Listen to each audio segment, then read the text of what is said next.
Hello, അപ്പോൾ ഇന്ന് നമ്മൾ തയ്യാറാക്കാൻ പോകുന്നത് നല്ലൊരു അടിപൊളി ഞണ്ടുകറിയാണ് കേട്ടോ. അത് നല്ലൊരു നാടൻ സ്റ്റൈലിൽ. അപ്പോൾ നമുക്ക് റെസിപ്പി നോക്കിയാലോ. അപ്പോൾ നമ്മൾ ഞണ്ടുകറി തയ്യാറാക്കാൻ പോകുന്നത് ഒരു മൺചട്ടിയിലാണ് കേട്ടോ. അപ്പോൾ അതിനായിട്ട് കുറച്ച് കോക്കനട്ട് ഓയിൽ ഒഴിച്ച് കൊടുത്തിട്ടുണ്ട്. ആ എണ്ണ ഒന്ന് ചൂടായി വരുന്ന സമയത്ത് അതിലേക്ക് കുറച്ച് ഉലുവ ഇട്ട് കൊടുത്തിട്ടുണ്ട് കേട്ടോ. അപ്പോൾ ഉലുവ ഒന്ന് ചൂടായി വരണം.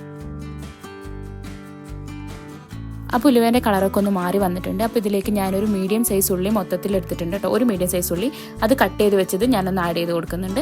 അപ്പോൾ നിങ്ങളത് വലിയ ഉള്ളി ആണെങ്കിൽ അതിൻ്റെ പകുതി മതി. ഞാൻ കുറച്ച് ഉപ്പ് ആഡ് ചെയ്ത് കൊടുക്കുന്നുണ്ട് കേട്ടോ.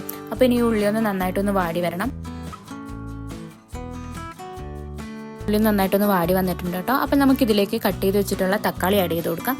ഇതിലേക്ക് ആഡ് ചെയ്യാൻ വേണ്ടിയിട്ട് ഞാൻ 2 തക്കാളിയാണ് കേട്ടോ എടുത്തിട്ടുള്ളത്. അത് നല്ല പഴുത്തിട്ടുള്ള തക്കാളിയാണ്. അപ്പോൾ ഈ തക്കാളി ഒന്ന് നന്നായിട്ടൊന്ന് വാടി വരണം കേട്ടോ.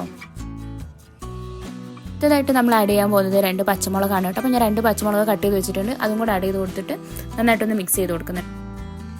അപ്പോൾ ഇതൊക്കെ ഒന്ന് വാടി വരുന്ന സമയത്ത് ഇതിലേക്ക് ചതച്ച് വെച്ച കുറച്ച് വെളുത്തുള്ളി ആഡ് ചെയ്ത് കൊടുക്കുന്നുണ്ട്. അതുപോലെ കുറച്ച് കറിവേപ്പില ആഡ് ചെയ്ത് കൊടുക്കുന്നുണ്ട്. ഇനി നമുക്ക് ഇതിലേക്ക് വേണ്ട മസാലകളൊന്ന് ആഡ് ചെയ്ത് കൊടുക്കാം. 2 ടീസ്പൂൺ മുളക് പൊടി ആഡ് ചെയ്ത് കൊടുക്കുന്നുണ്ട്. 1/4 ടീസ്പൂൺ മഞ്ഞൾപ്പൊടിയും കുറച്ച് ഗരം മസാലയും കൂടെ ആഡ് ചെയ്ത് കൊടുക്കുന്നുണ്ട്. അപ്പോൾ ഈ പൗഡറൊക്കെ ഒന്ന് നമുക്ക് ജസ്റ്റ് ഒന്ന് ചൂടാക്കി കൊടുക്കാം കേട്ടോ. ആഡ് ചെയ്ത് കൊടുത്ത മസാലകളൊക്കെ ഒന്ന് ചൂടായി വന്നതിന് ശേഷം നമുക്ക് എല്ലാത്തിലും കൂടെ ഒന്ന് മിക്സ് ചെയ്ത് കൊടുക്കാം.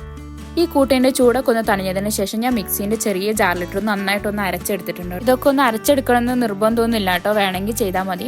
ഇവിടെ അങ്ങനെ തക്കാളി ഉള്ളിയൊന്നും ആർക്കും കടിക്കാൻ പറ്റില്ല, അതുകൊണ്ടാണ് ഞാൻ അരച്ചെടുത്തത്. അരച്ചെടുത്താൽ വേറൊരു നല്ലൊരു ടേസ്റ്റാണ്. പിന്നെയും കൂടെ ഒന്ന് ട്രൈ ചെയ്ത് നോക്കണേ. അപ്പോൾ നമ്മൾ അരച്ചെടുത്ത മിക്സൊക്കെ ഒന്ന് ചൂടായി വരുമ്പോൾ നമുക്ക് അതിലേക്ക് കഴുകി വെച്ച് ഞണ്ട് ആഡ് ചെയ്ത് കൊടുക്കാം.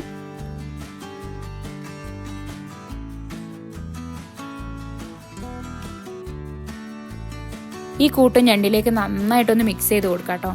ഈ ടൈമിലൊക്കെ സിമ്മിൽ തന്നെ ഫ്ലെയിം വെക്കാനൊന്ന് ശ്രദ്ധിക്കണേ.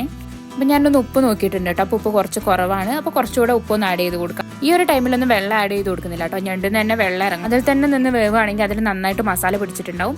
ഇനി ഒന്ന് ഓപ്പൺ ചെയ്തിട്ട് നമുക്ക് ആവശ്യത്തിനുള്ള വെള്ളം ഒന്ന് ഒഴിച്ചു കൊടുക്കാം. അപ്പോൾ ഈ വെള്ളം ഒന്ന് വറ്റി വന്നിട്ടുണ്ടെങ്കിൽ നമ്മുടെ ഞണ്ട് കറി റെഡി ആയിട്ടുണ്ട്. അപ്പോൾ ഇങ്ങനെ എല്ലാവരും ഒന്ന് ട്രൈ ചെയ്ത് നോക്കണേ. അപ്പോൾ ഇതിലേക്ക് ഞാൻ കുറച്ച് കറിവേപ്പിലയും കൂടെ മേലെ ഇട്ട് കൊടുക്കുന്നുണ്ട്. അപ്പോൾ നമ്മുടെ ടേസ്റ്റി ആയിട്ടുള്ള നല്ല നാടൻ ഞണ്ട് കറി റെഡി ആയിട്ടുണ്ട്. അപ്പോൾ എല്ലാവരും ഒന്ന് ട്രൈ ചെയ്ത് നോക്കണം.